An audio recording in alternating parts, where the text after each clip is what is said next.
আসসালামু আলাইকুম। সংবাদে আপনাদের সবাইকে স্বাগতম জানাচ্ছি আমি নুসরাত। শুরুতেই সংবাদ শিরোনাম। ট্রাম্পের ভ্রমণ নিষেধাজ্ঞায় আরও ৭ দেশ। ফিলিস্তিনি সহ ৮ দেশের নাগরিকদের যুক্তরাষ্ট্রে প্রবেশে নিষেধাজ্ঞা। শান্তিতে নোবেল মনোনয়ন পেলেন জাতিসংঘের প্রতিনিধি ও গাজার চিকিৎসকেরা। গাজায় প্রচণ্ড শীতে জমে নবজাতকের মৃত্যু। দর্শক, এতক্ষণ শুনছিলেন সংবাদ শিরোনাম। এখন বিস্তারিত। আপনি যদি ইসরায়েলের ধ্বংস চেয়ে থাকেন তাহলে চ্যানেলটি সাবস্ক্রাইব করে দিবেন এবং ভিডিওতে লাইক করে আপনার মূল্যবান মতামত কমেন্টে লিখে জানিয়ে দিবেন।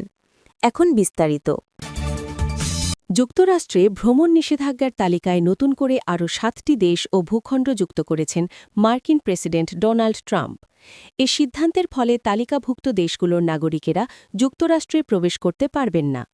মঙ্গলবার ১৭ ডিসেম্বর হোয়াইট হাউসের পক্ষ থেকে এই ঘোষণা দেওয়া হয়।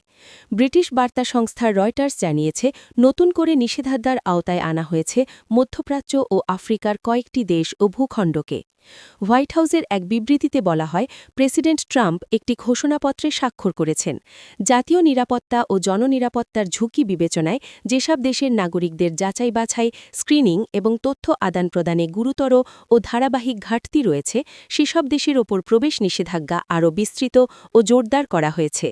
মঙ্গলবারের সিদ্ধান্ত অনুযায়ী বুর্কিনা ফাসো, মালি, নাইজার, দক্ষিণ সুদান, সিরিয়া এবং ফিলিস্তিনি কর্তৃপক্ষ কর্তৃক ইস্যু করা ভ্রমণ নথির ধারকদের যুক্তরাষ্ট্রে প্রবেশে নিষেধাজ্ঞা দেওয়া হয়েছে।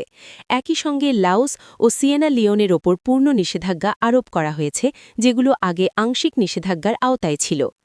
হোয়াইট হাউস জানায়, সম্প্রসারিত এই ভ্রমণ নিষেধাজ্ঞা আগামী ১ জানুয়ারি থেকে কার্যকর হবে।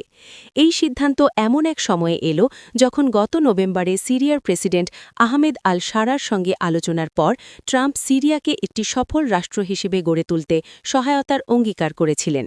সাবেক আল কায়েদা কমান্ডার আল শারা আগে ওয়াশিংটনের নিষিদ্ধ তালিকায় থাকলেও সাম্প্রতিক সময়ে আন্তর্জাতিক অঙ্গনে নিজেকে মধ্যপন্থী নেতা হিসেবে উপস্থাপনের চেষ্টা করছেন। তবে শনিবার সিরিয়ায় সন্দেহভাজন আইএস হামলায় ২ মার্কিন সেনা ও এক বেসামরিক দোভাষী নিহত হন। মার্কিন ও সিরীয় বাহিনীর একটি বহরে এ হামলা চালানো হয়। ঘটনার পর ট্রাম্প এটিকে ভয়াবহ আখ্যা দিয়ে কঠোর প্রতিশোধের অঙ্গীকার করেন।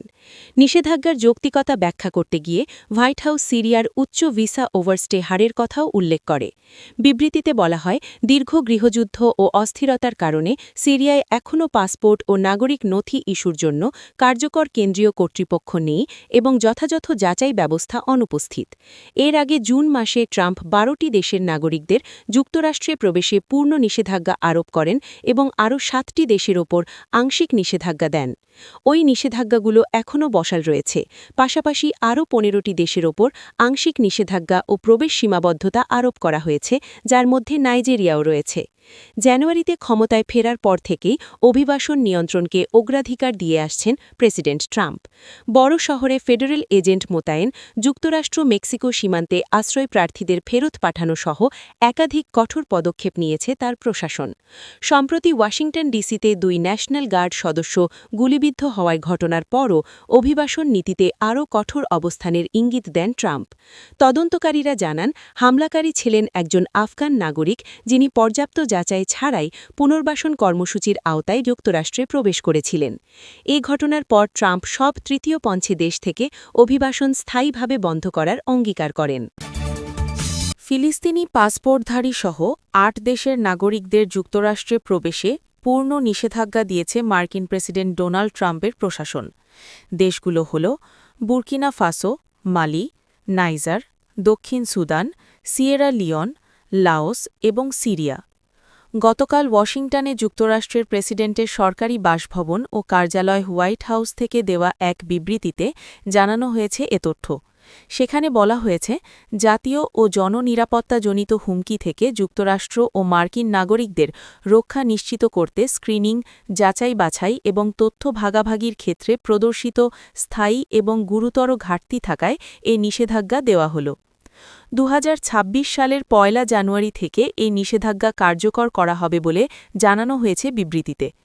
এর আগে গত নভেম্বরের শেষ সপ্তাহে ১৯টি দেশের নাগরিকদের অভিবাসন সংক্রান্ত যাবতীয় কার্যক্রম বন্ধ করে দেয় যুক্তরাষ্ট্র।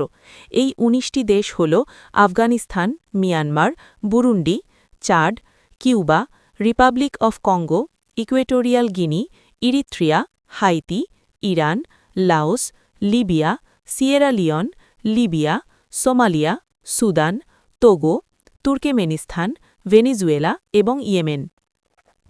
পরে গত ৭ই ডিসেম্বর দেশটির স্বরাষ্ট্রমন্ত্রী ক্রিস্টিন নোম মার্কিন সংবাদমাধ্যম ফক্স নিউজকে দেওয়া এক সাক্ষাৎকারে জানিয়েছিলেন, এই তালিকায় থাকা দেশের সংখ্যা অন্তত ৩২টিতে উন্নীত করার সিদ্ধান্ত নিয়েছে ট্রাম্প প্রশাসন। তবে বাকি ১৩টি দেশের নাম উল্লেখ করেননি তিনি। সম্প্রতি অস্ট্রেলিয়ার বাণিজ্যিক রাজধানী সিডনির বন্ডে সমুদ্র সৈকতে বন্দুক হামলায় ১৫ জন ইহুদি নিহত হন। এ ঘটনার জেরে ফিলিস্তিনিদের বিরুদ্ধে যে ট্রাম্প প্রশাসন পদক্ষেপ নেবে তা তেমন অপ্রত্যাশিত ছিল না।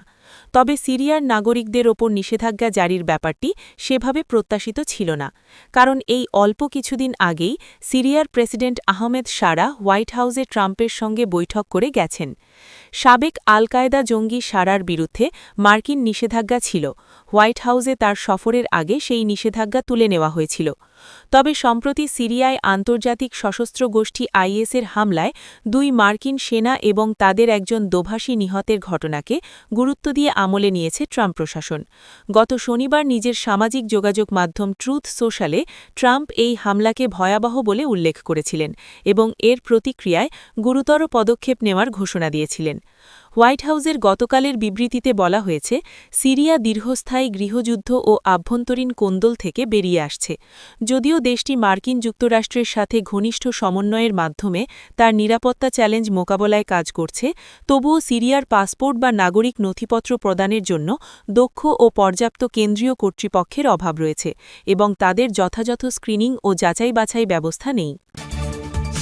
অধিকৃত ফিলিস্তিনি ভূখণ্ডে জাতিসংঘের বিশেষ প্রতিনিধি ফ্রান্সেস্কা আলবানিজ এবং গাজাভিত্তিক চিকিৎসকদের ২০২৬ সালের নোবেল শান্তি পুরস্কারের জন্য মনোনীত করা হয়েছে। ইউরোপীয় পার্লামেন্টের সদস্য MEP মাতিয়াজ নেমেক মঙ্গলবার ১৬ ডিসেম্বর এ তথ্য জানান। নরওয়েজিয়ান নোবেল কমিটিতে আনুষ্ঠানিকভাবে মনোনয়ন জমা দেওয়ার পরই তিনি এ ঘোষণা দেন।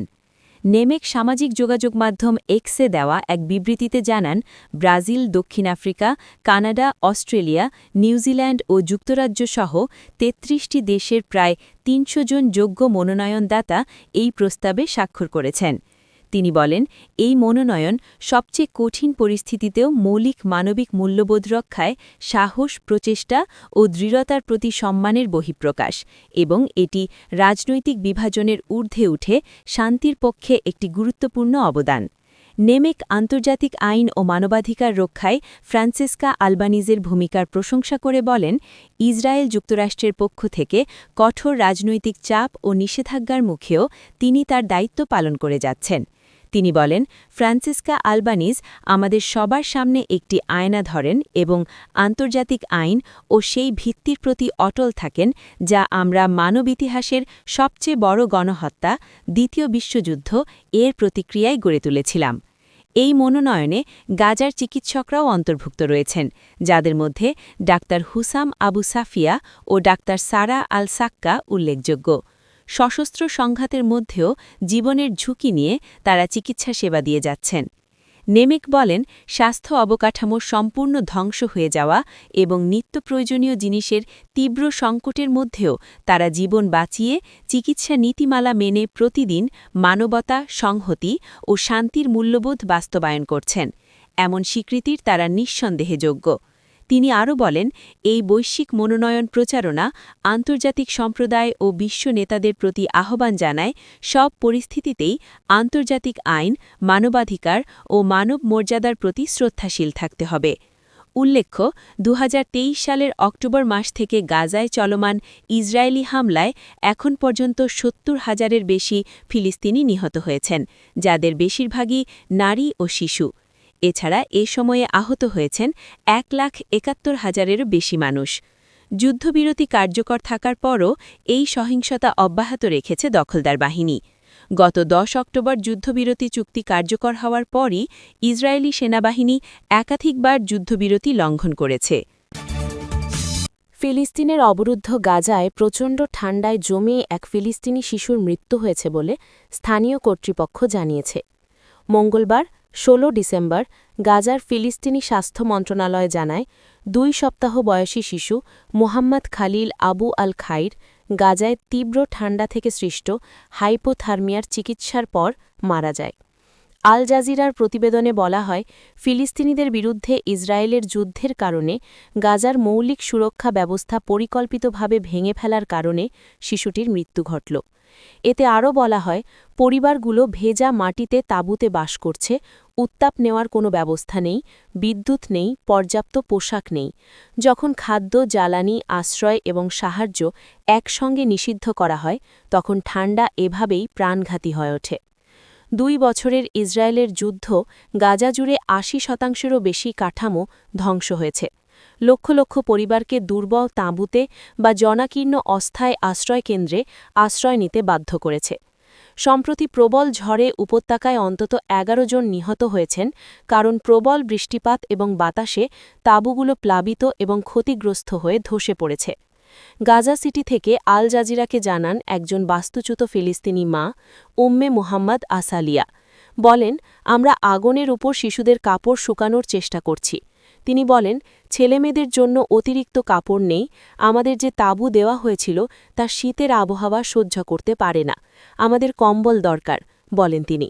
কিন্তু জাতিসংঘের ফিলিস্তিনি শরণার্থীদের জন্য সংস্থা UNRWA, যারা জাতিসংঘের মতে এই অঞ্চলে সরবরাহ বিতরণের জন্য সবচেয়ে উপযুক্ত, বলছে যে ইসরায়েলি সরকার গাজায় সরাসরি সাহায্য আনতে বাধা দিয়েছে। মঙ্গলবার একটি সোশ্যাল মিডিয়া পোস্টে সংস্থাটি জানায়, পরিবারগুলো আশ্রয় নিয়েছিল এমন ক্ষতিগ্রস্ত ভবন ধসে মানুষ মারা গেছে। ঠান্ডার সংস্পর্শে আসার কারণে শিশুরাও মারা গেছে বলে জানা গেছে। আপনি যদি আমাদের চ্যানেলে নতুন হয়ে থাকেন, তাহলে চ্যানেলটি সাবস্ক্রাইব করে দিন।